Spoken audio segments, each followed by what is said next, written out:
Welcome to Open English Door. Thank you for learning with us today. We're going to tackle one tiny little word that honestly makes a huge difference in sounding natural when you're speaking English. So, let's get right into it. Okay, let's fix a mistake you might be making without even knowing it. Take a look at this sentence on the left. She never listens me. It's super common, but the fix is so simple. The correct way to say it, over on the right, is she never listens to me. Now, if you've ever felt a little unsure about this, don't worry. By the end of this, you'll know exactly when and why to use that little word, to. And this isn't just some one-off rule for the verbal listen. Look at this example. Please explain me this. You might hear it, sure, but a native speaker is always going to say, please explain this to me. Are you starting to see the pattern here? There's a little missing link. So we've got she never listens to me, and please explain this to me. What's that one tiny but absolutely crucial word that they both share? You got it, it's to. The best way to think of to is like a little bridge. It's a helper word. Its only job is to connect the action, like listening or explaining, with the person who's receiving that action. It's the small word that links everything together. So here it is. This is the key takeaway. A super simple formula to remember. Verb plus to plus a person. Anytime you have an action that you're directing at someone, just plug it right into this formula. Seriously, this is your secret to sounding way more natural. Okay, so we have our formula. Now the big question is, which verbs actually need this little to? For today, we're just going to focus on 4 of the most common verbs where this rule applies. Listen, explain, speak, and talk. If you can master just these 4, I'm telling you, you're going to see a massive improvement in your everyday English. First up, listen. This quote just nails it, doesn't it? If you don't listen to people, they won't listen to you.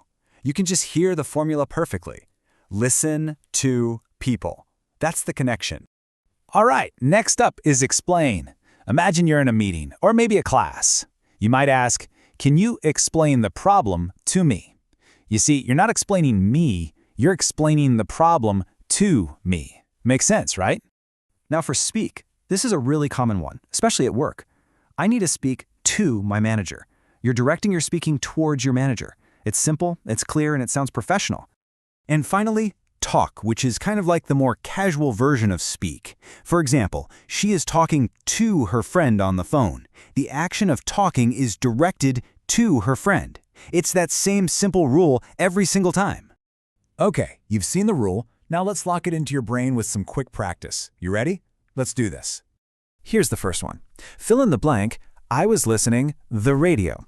Now, even though the radio isn't a person, the same rule still applies here. What do you think that missing word is? Yes, it's to. I was listening to the radio. Perfect. Go on. Try saying it out loud right now. It helps to get the feel for it. Let's try another one. He wants to talk you. You've got an action, talk, and a person, you. What's that little word that connects them? Exactly. He wants to talk to you. It just sounds so much more natural, doesn't it? Let's say it together. He wants to talk to you. One last practice question. You're doing great. Could you explain the rule, us? What's our little helper word here? Perfect. Could you explain the rule to us? You've totally got it. You know, saying these sentences aloud really helps your mouth get used to the correct pattern. Well done. Great work. So, what's the one key thing you really need to walk away with today? It's all right here. Just burn this into your memory. The formula, verb plus to plus person. And those 4 key verbs we covered, listen to, explain to, speak to, and talk to. If you remember this, you'll nail it every time. And here's the best part. When you start using this simple rule correctly, you're just going to sound clearer and more confident. Now everyone will listen to you. So, why does all this matter? Well, because mastering small details like this one is what separates good English from really great, natural-sounding English. This tiny change helps you communicate so much better and just feel more comfortable in your conversations. If you found this quick lesson helpful, make sure to subscribe to Open English Door for more tips that make English simple. See you next time at Open English Door.